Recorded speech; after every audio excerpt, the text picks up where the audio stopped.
প্রতিটা ম্যাচ, প্রতিটা মুহূর্ত জয়ের উল্লাস আর হারের নীরবতা। মাঠের খেলা, টেবিলের খেলা, আবেগ, অ্যাকশন আর বিশ্লেষণ। খেলা যেমন, খবরটাও ঠিক তেমন গরমাগরম। ওয়েলকাম টু স্টার প্লে, সাথে আছে আমি সার মাহবুব। শুরুতেই শিরোনাম। আসিয়ান কাপ সামনে রেখে শুরু হলো বাংলাদেশ দলের ক্যাম্প। ডাক পাওয়া ২৮ জনের মাঝে যোগ দিয়েছেন ১৯ ফুটবলার, বাকিরাও যোগ দিবেন আজ। ব্রাজিলের বিপক্ষে ম্যাচ আয়োজন করতে বাফুফের খরচ হবে আনুমানিক ৩০ থেকে ৫০ কোটি টাকা। ফিফার অনুমতি মিললে ফেডারেশনের সামনে অপেক্ষা করছে বড় চ্যালেঞ্জ। চ্যাম্পিয়ন্স লিগের ড্র আজ। বাংলাদেশ সময় রাত ১০টায় ড্র হবে মোনাকোর গ্রিমালডি ফোরামে। লিগ ফেজ শুরু ৮ সেপ্টেম্বর।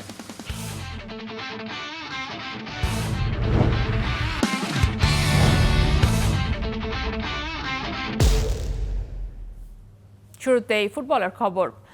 ১৯ জন ফুটবলারকে নিয়ে শুরু হয়েছে ফিফা আসিয়ান কাপের ক্যাম্প। ক্যাম্পে যোগ দিয়েছেন জামাল ভুঁইয়া, শেখ মোরসালিন, সোহেল সহ জাতীয় দলের অন্যান্য খেলোয়াড়রা। আবাহনীর খেলোয়াড়রা ক্যাম্পে যোগ দিলেও ছিল না মোহামেডানের কোনো ফুটবলার। তবে বিকালের মধ্যেই তারাও ক্যাম্পে যোগ দেবেন বলে জানিয়েছে টিম ম্যানেজমেন্ট। বিস্তারিত KM সনি রিপোর্টে। ফিফা আসিয়ান কাপের ক্যাম্পে হিরোর বেশে জাতীয় দলের দুই পরিচিত মুখ জামাল ভুঁইয়া এবং শেখ মোরসালিন। আবাহনীর মোরসালিন কাজেমদের দেখে স্বস্তির নিঃশ্বাস ফেলতেই পারে লাল সবুজের ফুটবল ফ্যানরা। কয়েক ঘন্টা আগেও ছিল ক্লাবের ছাড়পত্র পাওয়ার অনিশ্চয়তা, কেননা ফিফা উইন্ডো শুরু হতে বাকি আরও ৩ দিন। আবাহনীর প্লেয়ারদের পাওয়া গেলেও ছিল না মোহামেডানের কোনো প্লেয়ার। তবে আজকের মধ্যেই তাদেরও ক্যাম্পে যোগ দেওয়ার কথা জানালেন ন্যাশনাল টিম ম্যানেজমেন্ট কমিটির সদস্য ইকবাল হোসেন এবং টিম ম্যানেজার আমির খান। আমরা ডাকছি তাদেরকে, আমরা অফিসিয়ালিভাবে সবাইকে জানাইছি, প্লেয়ারদেরকে জানাইছি। তারা হয়তো তাদের ক্লাবে মনে হয় একটা মিটিং আছে, মিটিংয়ের পরে তারা চলে আসবে। আজকে জয়েন করবে? আজকে আমাদেরকে বলছে আজকে জয়েন করবে। আজকে ওনাদের একটা প্ল্যানিংয়ে ওনাদের একটা ডেট করা ছিল, প্লেয়াররা আজকে এসে মিট করবে ওনাদের ওখানে ক্লাবে। তো ওই অনুযায়ী কিন্তু প্লেয়াররা ওখানে যাচ্ছে, ওখান থেকেই আমাদের এখানে আসবে। অচেনা মঞ্চ, প্রস্তুতিটা রাখতে হবে সর্বোচ্চ। আগে কোনো প্রস্তুতি ম্যাচ খেলবে কিনা দল, সেটি ছেড়ে দিলেন কোচের হাতেই। আজকে কোচের পরিকল্পনার সাথে আমরা সবাই থাকবো। আমরা আমাদের যারা ন্যাশনাল টিম ম্যানেজমেন্ট কমিটিতে আছি, আমাদের প্রেসিডেন্ট আছে এবং আমাদের কমিটির সবাই বসে কোচের চাহিদাটা কী, কোচের চাহিদা অনুযায়ী আমরা চেষ্টা করব কোচ কি খেলতে চায় না কি চায়। কোচ যেটা চাবে ওটাকে আমরা করার জন্য চেষ্টা করব। ২৮ সদস্যের ক্যাম্পে নেই হামজা সমিত, ফাহমিদুলরা, তবে তারা যোগ দিতে পারেন খুব শীঘ্রই। যেহেতু তাদের একটা লিগ খেলার ব্যস্ততা রয়েছে, ওই ব্যস্ততাটা কমলে হয়তো তারা আমাদের সাথে এইখানেও জয়েন করতে পারে অথবা ওইখানে গিয়েও জয়েন করতে পারে। ২৪ সেপ্টেম্বর থেকে ৪ অক্টোবর চলবে ফিফা আসিয়ান কাপ। পূর্ণ শক্তিতেই লড়ার প্রস্তুতি নিচ্ছে Bangladesh. KM Sony, star play. Bangladesh বিশ্বকাপে খেলবে স্বপ্ন দেখছেন রোনান সুলিভান ও ডেকলান সুলিভান। হামজা সমিত, ফারহানদের মতো অরিজিন ফুটবলারদের নিয়ে হেড কোচ থমাস ডুলি কি পারবেন বাংলাদেশের ফুটবলের বাগ বদলের গল্প লিখতে? বিশ্বমঞ্চে খেলার এই স্বপ্ন কি কেবলই কল্পনা, নাকি সুদূর প্রসারী পরিকল্পনায় লক্ষ্য পূরণ হবে? রহমান পেয়ারের এক্সপ্লেইনার। যে বাংলাদেশ ফিফা র্যাঙ্কিংয়ে ১৮১ নম্বরে, সেই দল একদিন বিশ্বকাপের মঞ্চে আর্জেন্টিনা বা ব্রাজিলের বিপক্ষে খেলছে। বর্তমান বাস্তবতায় অবশ্যই কঠিন, কিন্তু বাংলাদেশের নতুন প্রজন্মের ফুটবলার, অরিজিন ট্যালেন্ট আর ক্ষুরধার পরিকল্পনা, এই তিনটা জিনিস একসঙ্গে মিলে গেলে অসম্ভব স্বপ্নটাই ধীরে ধীরে বাস্তবতার রোডম্যাপে ঢুকে যেতে পারে। বিশ্বকাপে খেলার স্বপ্ন শুধু বাংলাদেশের নয়, স্বপ্ন দেখছেন ফিলাডেলফিয়ায় বেড়ে ওঠা দুই ভাই রোনান সুলিভান, ডেকলান সুলিভানও। মালে টাইব্রেকারের পঞ্চম শট, টানটান উত্তেজনা, কোটি মানুষের চোখ অনলাইন স্ক্রিনে। ভারতের বিপক্ষে সাফ অনূর্ধ্ব-20 চ্যাম্পিয়নশিপের ফাইনাল, গোলশূন্য। ট্রফি কার হাতে উঠবে তা নির্ধারিত হবে এই এক শটে। যুক্তরাষ্ট্রের ফিলাডেলফিয়া থেকে আসা ১৯ বছরের তরুণ রোনান সুলিভান এগিয়ে গেলেন। গ্যালারিতে হাজার হাজার প্রবাসী বাংলাদেশি ভক্তের শ্বাস আটকে গেছে। ঠিক সেই মুহূর্তে এক অবিশ্বাস্য কাণ্ড ঘটালেন রোনান। গোলকিপারকে পুরোপুরি বিভ্রান্ত করে নিখুঁত এক পানেনকা চিপ, বলটা বাতাসে ভেসে জালে জড়াতেই মালের স্টেডিয়াম যেন আগ্নেয়গিরির মতো ফেটে পড়ল। বাংলাদেশ ফুটবল বিশ্বকে জানিয়ে দিল এক নতুন রূপকথার শুরু হয়েছে। রোনান ডেকলান যখন বাংলাদেশে এলেন তখন কিন্তু তাদের জন্য কোনো লাল গালিচা ছিল না। 30 জনের বেশি ফুটবলার নিয়ে ক্যাম্প, জায়গা নিশ্চিত নয়, মাঠে ভাষার সমস্যা, আর সবচেয়ে গুরুত্বপূর্ণ স্থানীয় ফুটবলারদের সঙ্গে তাদের বোঝাপড়া তৈরি করতে হয়েছে একেবারে শূন্য থেকে। রোনানের ভাষায়, আপনি যখন বিদেশি তখন শুরুতে বল পাওয়া কঠিন, কারণ আপনি ভাষা জানেন না। হয়তো দলের ছেলেরাও প্রথমে খুব খুশি ছিল না যে আমরা সেখানে এসেছি, কিন্তু আপনি কয়েকবার বল পেয়ে নিজের সামর্থ্য দেখাতে পারলে ব্যাপারটা বদলে যায়। অভিযোগ আছে দেশীয় ফুটবলাররা সিন্ডিকেট করেন প্রবাসী ফুটবলারদের বিপক্ষে। সুযোগ থাকলেও তাদের পাস দেন না, মাঠে সেভাবে বল দেন না তাদের। এর পেছনে দায়ী করা হয় স্থানীয় কোচদেরও। গত এপ্রিলে ঠিক একই অভিযোগ করেছিলেন বাংলাদেশ জাতীয় দলের অধিনায়ক জামাল ভুঁইয়া। সিন্ডিকেট প্রসঙ্গ তুলে জামাল জানিয়েছেন, প্রথম দিকে জাতীয় দলে খেলার সময় টিমমেটরা বলতো ওনার সাথে খেলো না, ওনাকে পাস দিও না, ওনার সাথে খেলো না, ওনার সাথে পাস দিও না। অরিজিন খেলোয়াড় ধারণাটা এখন বাংলাদেশ ফুটবলের সবচেয়ে বড় অস্ত্র হয়ে উঠেছে। অনেকটা স্কোয়াড ডেপথ বাড়ানোর এক ভিন্ন মডেল, যেখানে ঘরোয়া লিগের সীমিত ট্যালেন্ট পুলের বাইরে থেকেও শক্তি টেনে আনা যায়।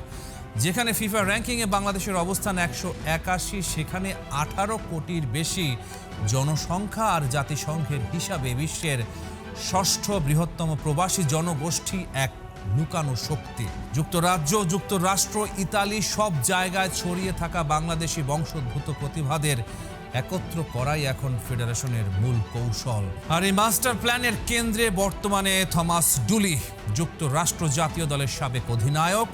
জার্মানিতে বেড়ে ওঠা, ফিলিপাইনেও কোচিং করিয়েছেন বাংলাদেশ দলের প্রধান কোচ। ডুলি স্পষ্ট করে বলেছেন, বাংলাদেশি রক্তের যে কোনো খেলোয়াড়ের জাতীয় দলে খেলার অধিকার আছে, আর এটা নিয়ে কোনো আপোষ নেই। তার মতে লেস্টার সিটির মিডফিল্ডার হামজা চৌধুরীর মতো তারকারা স্থানীয় খেলোয়াড়দের জন্য অনুপ্রেরণা, প্রতিদ্বন্দ্বী নন। একজন উঁচু মানের মিডফিল্ডার দলের বিল্ড আপ আর প্রেসিং স্ট্রাকচার দুটোই উন্নত করে দিতে পারেন, আর তার কাজের নীতি বাকিদের জন্য উদাহরণ হয়ে ওঠে। কিন্তু চ্যালেঞ্জও কম নয়। প্রতিদিন হাজারো বার্তা আসে বিদেশে থাকা সম্ভাব্য খেলোয়াড়দের ভিডিও নিয়ে, অথচ বাজেট সীমিত। ডুলি নিজেই বলেছেন, প্রতিটা ফ্রি কিকের হাইলাইট ভিডিও দেখে স্কোয়াডে জায়গা দেয়া সম্ভব নয়। টাকা খরচ করে এনে বেঞ্চে বসিয়ে রাখার মতো বিলাসিতার সুযোগ নেই, বরং সেই একই টাকা স্থানীয় খেলোয়াড়দের ডাবল সেশন ট্রেনিং ক্যাম্পে বিনিয়োগ করাই এখন বেশি কার্যকর। কারণ নিয়মিত ফিটনেস, ট্যাকটিক্যাল ডিসিপ্লিন আর গেম রিডিং অনুশীলনে দ্রুত মান বাড়ে। ডুলির মূল্যায়নে দলের গড় খেলোয়াড় যদি মাঠে সিদ্ধান্ত নিতে শেখেন, রিফ্লেক্সের বদলে বুদ্ধি দিয়ে খেলতে শেখেন, ভুল কমাতে শেখেন, তাহলে সামগ্রিক পারফরমেন্স 20 থেকে 30% পর্যন্ত বাড়া সম্ভব। ফিফা র্যাঙ্কিংয়ে 150-এর ঘরে পৌঁছানো তার কাছে বাস্তবসম্মত লক্ষ্য। তাহলে আসলে স্বপ্নটা কি? ডুলির ভাষায়, যদি ফিফা বিশ্বকাপ 64 দলে সম্প্রসারিত হয়, তাহলে বাংলাদেশের সামনে বাস্তবে কোয়ালিফিকেশন করার সুযোগ তৈরি হতে পারে। দক্ষিণ এশিয়ার কোনো দেশ আজ পর্যন্ত পুরুষ বা নারী বিশ্বকাপে খেলেনি। সেই ইতিহাস ভাঙার স্বপ্নই এখন সুলিভান ভাইদের মতো তরুণদের তাড়া করছে। কিছু নাম আশা জাগাচ্ছে। ফুলহাম একাডেমির উইঙ্গার ফারহান ওয়াহিদ, ইংল্যান্ডের 4র্থ বিভাগে খেলা অ্যাটাকিং মিডফিল্ডার লুই ওয়াটসন, সাথে হামজা চৌধুরী আর সমিত সোম। এদের ঘিরে গড়ে উঠছে দলের মেরুদণ্ড। ডুলি এখন বিশেষভাবে নজর দিচ্ছেন গোল কিপিং পজিশনে, কারণ শক্তিশালী স্কোয়াড গড়তে হলে গোল বারের নিচেও নির্ভরযোগ্যতা দরকার। ডেকলানের মতে নেহান হাসান কিংবা ট্রেভর ইসলামের মতো আরও প্রতিভা যদি স্কোয়াডে যুক্ত হয়, তাহলে কোয়ালিফিকেশনের স্বপ্ন অসম্ভব নয়। গার্ডিয়ানকে দেয়া সাক্ষাৎকারে রোনান বলেছেন, আমার মনে হয় আমরা যদি বিশ্বকাপ খেলার যোগ্যতা অর্জন করি, তবে পুরো দেশ আনন্দে ফেটে পড়বে। ডেকলান বলেছেন, যখনই 64 দলের বিশ্বকাপ নিয়ে ভাবি, চিন্তা করি, মনে হয় আমরা যদি এই খেলোয়াড়দের পাই, তাহলে আমাদের বিশ্বকাপে কোয়ালিফাই করার সুযোগ থাকবে। এটাই তো স্বপ্ন, এটাই চূড়ান্ত লক্ষ্য। নভেম্বরে ঢাকায় হতে যাওয়া সিনিয়র সাফ চ্যাম্পিয়নশিপ হবে এই প্রজেক্টের প্রথম বড় পরীক্ষা। 2003 সালে স্বাগতিক হিসেবে একবারই শিরোপা জিতেছিল বাংলাদেশ, তারপর আর নয়। Rahman pair, star play. 5 বারের বিশ্ব চ্যাম্পিয়ন ব্রাজিলের সাথে বাংলাদেশের ফ্রেন্ডলি ম্যাচটা এখনও বাস্তবতার নাগালে নেই। হামজাদের সামনে আসিয়ান কাপে 4 ম্যাচ খেলার সম্ভাবনায় একদিকে তো ফিফার নিয়ম নিয়ে চিন্তা, অন্যদিকে খরচের বোঝা। এর মাঝে সরকারের পক্ষ থেকে কোনো সহযোগিতা পাবার পথ বন্ধ হয়ে যাওয়ায় মেগা এই ইভেন্টের খরচ নিয়ে চিন্তায় আছে ফুটবল ফেডারেশন। কলকাতায় ব্রাজিলের প্রীতি ম্যাচ আয়োজন করতে 1 বছর ধরে পরিকল্পনা করছে ভারত। সব মিলিয়ে কলকাতার সল্টলেক স্টেডিয়ামে ব্রাজিলের বিপক্ষে প্রীতি ম্যাচ খেলতে অল ইন্ডিয়া ফুটবল ফেডারেশনকে আনুমানিক 60 থেকে 86 কোটি টাকা খরচ করতে হচ্ছে। ব্রাজিল দলের মূল স্কোয়াড ও বিশাল লজিস্টিক বহর নিয়ে সরাসরি আসবে এবং তাদের ম্যাচ ফি ও বাণিজ্যিক চুক্তি বাবদ এই বড় অঙ্কের অর্থ ব্যয় হবে। এটা নিয়ে বাংলাদেশের প্রতিবেশী এই দেশে সমালোচনার শেষ নেই। এরই মাঝে হঠাৎ ব্রাজিল ফুটবল কনফেডারেশনের প্রতিনিধি দলের বাংলাদেশ সফরে এসে খেলতে চাওয়ার আগ্রহ বাফুফেকে নতুন চ্যালেঞ্জের মুখে ফেলে দিয়েছে। এমনিতেই প্রথমবারের মতো আসিয়ান কাপে খেলতে যাচ্ছে বাংলাদেশ, সেটা নিয়ে ব্যস্ততার শেষ নেই। তার উপর সেলেসাওরা যদি বাংলাদেশে আসে তাহলে এরকম মেগা ইভেন্ট পরিকল্পনা করতে কিছুটা হলেও হিমশিম খাবে ফেডারেশন। 23 আগস্ট ঢাকার 2 মাঠ পর্যবেক্ষণ করে ব্রাজিলের প্রতিনিধি দল বেশ কিছু শর্ত দিয়ে গিয়েছে। ভারতের ম্যাচের পর ব্রাজিল যদি ঢাকা আসে তবে কলকাতা ঢাকা বিমান ভাড়া, স্থানীয় যাতায়াত, 5 তারকা মানের থাকা খাওয়া এবং ঢাকা থেকে দুবাই বা অন্যান্য গন্তব্যের বিমান ভাড়ার একাংশ বাফুফেকে বহন করতে বলা হয়েছে।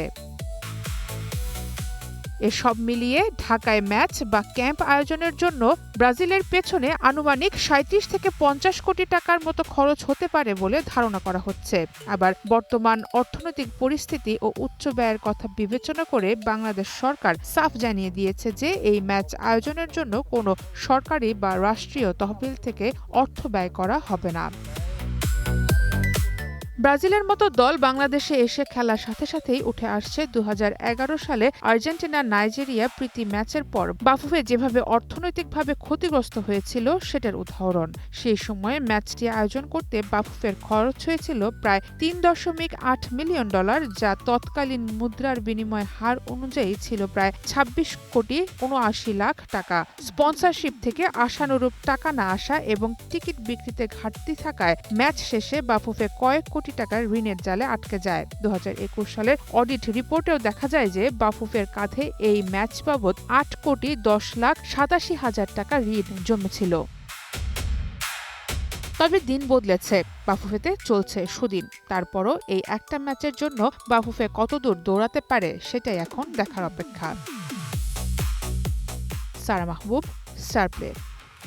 ইউরোপের শ্রেষ্ঠত্বের লড়াই শুরু হওয়ার আগেই শুরু হয়ে গেছে আরেক লড়াই। কার ভাগ্যে পড়বে কোন জায়ান্ট। চ্যাম্পিয়ন্স লিগের নতুন মৌসুমে 36 দল, 4টা পট, আর প্রত্যেক দলের সামনে অপেক্ষা করছে 8টা করে ম্যাচ। লিগ পর্বে ড্র থেকে আজই জানা যাবে কার পথ হবে মসৃণ আর কার সামনে অপেক্ষা করছে ইউরোপের সবচেয়ে কঠিন পরীক্ষা। বিস্তারিত তানজিম ঐশীর রিপোর্টে।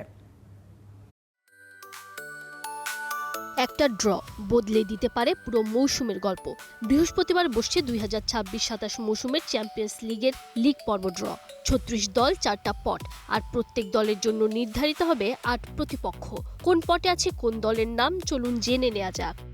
ডিফেন্ডিং চ্যাম্পিয়ন পিএসজি রয়েছে পট 1-এ। তাদের সঙ্গে একই পটে রয়েছে Bayern Munich, Liverpool, Real Madrid, Inter Milan, Manchester City, Arsenal, Barcelona আর আতলেতিকো মাদ্রিদ। পট 2-তে আছে Borussia Dortmund, Roma, Sporting, Aston Villa, Manchester ইউনাইটেডের মতো দল। পট 3-তে চোখে পড়ার মতো দলের নাম নাপোলি, লাইজিপ, ভিয়ারিয়াল, লিল, গালাতাসারে। আর পট 4-এ নতুন চ্যালেঞ্জারদের ভিড়। কোমো, লস, স্টুটগার্ডের মতো দল আছে এই পটে। তবে ড্রয়ের আসল উত্তেজনা এখানেই। প্রতিটা দল পাবে 4টা হোম আর 4টা অ্যাওয়ে ম্যাচ, অর্থাৎ মোট 8 প্রতিপক্ষ। প্রতিটা পট থেকেই আসবে 2টা করে দল, মানে পট 1-এর একটা দলও পুরোপুরি এড়াতে পারবে না পট 1-এর আরেক শক্তিশালী প্রতিপক্ষকে। তবে একই দেশের 2 দল একে অপরের মুখোমুখি হবে না, অর্থাৎ আর্সেনাল যেমন ম্যানচেস্টার সিটি বা লিভারপুলকে পাবে না, তেমনি বার্সেলোনার ভাগ্যেও পড়বে না রিয়াল মাদ্রিদ কিংবা আতলেতিকো মাদ্রিদ। আর এখানেই ড্র হয়ে উঠেছে কৌশলের খেলা। একদিকে পট 1-এর দলগুলো চাইবে তুলনামূলক সহজ প্রতিপক্ষ, অন্যদিকে পট 3 বা 4-এর দলগুলোর কাছে একটা বড় ক্লাবের বিপক্ষে জয়ী হতে পারে মৌসুমের সবচেয়ে বড় গল্প। এই মৌসুমে লিগ পর্বে শুধু ম্যাচ জেতাই যথেষ্ট নয়, লিগ টেবিলে জায়গাও হতে হবে সঠিক। শীর্ষ 8 দল সরাসরি খেলবে শেষ 16-তে, 9 থেকে 24 নম্বরে থাকা দলগুলো খেলবে নকআউট প্লে অফ, আর 25 থেকে 36 সরাসরি বিদায়। অর্থাৎ প্রথম 8 ম্যাচ শেষেই কারো ইউরোপীয় অভিযান শেষ হয়ে যেতে পারে। বাংলাদেশ সময় রাত 10টায় ড্র হবে মোনাকোর গ্রিমালডি ফোরামে। আর চ্যাম্পিয়ন্স লিগের লিগ ফেজ শুরু হবে 8 সেপ্টেম্বর। সেদিন থেকেই শুরু হবে আসল লড়াই। এবারে ইউএফা চ্যাম্পিয়ন্স লিগের ফাইনাল হবে আগামী বছরের 5 জুন স্পেনের মাদ্রিদে। Tanzim Mushib, Star Play. Spanish লা লিগায় রিয়াল সোসিয়েদাদকে 4-1 গোলে হারিয়ে টানা দ্বিতীয় জয় তুলে নিয়েছে রিয়াল মাদ্রিদ। সান্তিয়াগো বার্নাব্যুতে শুরু থেকেই আক্রমণাত্মক ছিল রিয়াল মাদ্রিদ। প্রথমার্ধে কিলিয়ান এমবাপ্পের গোলে এগিয়ে গেলেও বিরতির আগে সমতায় ফেরে রিয়াল সোসিয়েদাদ। দ্বিতীয়ার্ধে অবশ্য ম্যাচের পুরো নিয়ন্ত্রণ নেয় স্বাগতিকরা। 60 ও 80 মিনিটে আরও 2 গোল করে হ্যাট্রিক পূর্ণ করেন ফরাসি তারকা। মাঝে 68 মিনিটে গোল করেন ভিনিসিয়াস জুনিয়র। শেষ পর্যন্ত 4-1 গোলের জয় নিয়ে মাঠ ছাড়ে রিয়াল মাদ্রিদ। 2 ম্যাচে 2 জয়ে পূর্ণ 6 পয়েন্ট নিয়ে মৌসুমের দারুণ শুরু করেছে দলটি।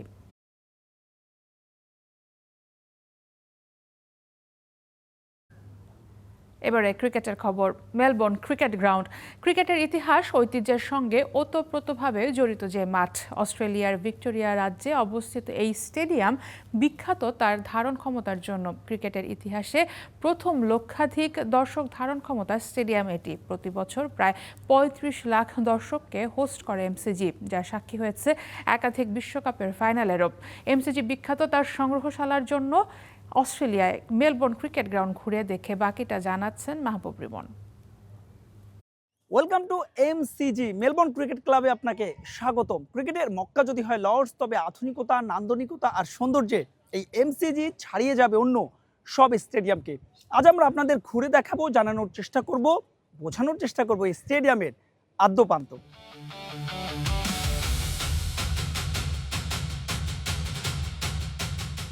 1853 থেকে 2026 সময়ের আবর্তে গেল 173 বছর ধরে মাথা উঁচু করে ঠায় দাঁড়িয়ে যে স্টেডিয়াম। ফুটবল, রাগবি কিংবা অ্যাথলেটিক্স, এমসিজি যেন কালের সাক্ষী। স্টেডিয়ামের প্রবেশদ্বারেই আপনাকে স্বাগত জানাবে অজি কিলিং পেসার কিংবদন্তি ডেনিস লিলির স্ট্যাচু। পাশেই বোলিং অ্যাকশনে লোকাল বয় শেন ওয়ানের মনুমেন্ট চোখে জল আনবে যে কোনো ক্রিকেট ভক্তের। অস্ট্রেলিয়ান ক্রিকেটের আতুর ঘর এই মেলবোর্ন, যেখানে অনুষ্ঠিত হয়েছিল ক্রিকেট ইতিহাসের প্রথম টেস্ট। 1971 সালে অনুষ্ঠিত ওয়ানডে ক্রিকেটের জন্মস্থানও এই মেলবোর্ন। বর্তমানে প্রায় 4.06 একর জমির উপর অবস্থিত এই মাঠ। লর্ডসের পর এটি একমাত্র স্টেডিয়াম যেখানে একাধিকবার হয়েছে ক্রিকেট বিশ্বকাপের ফাইনাল। এমসিজি বিখ্যাত তার জাদুঘরের জন্য, যেন ইতিহাসের অমূল্য দলিল। শুরুর টসের কয়েন, প্রথম বল, বলের বিবর্তন, অনার্স বোর্ড, প্রুডেন্সিয়াল কাপের অরিজিনাল ট্রফি কিনে সেখানে। মেলবোর্নের প্রতিটি ঘাস আজও মনে রেখেছে শেন ওয়ানকে। জাদুঘরেও তার 3D ভার্সন। চোখের সামনে এই কিংবদন্তি লেগির পাঠদান পুরো পরিবেশকে করবে আরও আবেগী। ভেতরের প্রথম দর্শনে চোখ জুড়াবে, যেন ক্লান্তি নেই, রূপকথার মতোই বাস্তব। এই মাঠে বসে একসঙ্গে খেলা দেখতে পারবেন লক্ষাধিকের অধিক দর্শক, যার সামনে কেবল নরেন্দ্র মোদী স্টেডিয়াম। এমসিজির ঠিক পাশেই বিখ্যাত রড লিভার অ্যারেনা, যেখানে অনুষ্ঠিত হয় টেনিস ক্যালেন্ডারের বছরের প্রথম grand slam tournament Australian open. বিশ্বের একমাত্র স্টেডিয়াম এমসিজি, যেখানে মুসলিম, খ্রিস্টান, হিন্দু সহ সকল ধর্মের মানুষের জন্য আছে প্রার্থনার আলাদা কক্ষ। সব মিলিয়ে মেলবোর্ন শুধু কোনো ক্রিকেট মাঠই নয়, এমসিজি যেন জীবন্ত archive. Mahbub Rimon, Star Play, Melbourne, Australia. আজকে খেলাও থামবে না, খবরও না, স্টার প্লের সাথেই থাকুন।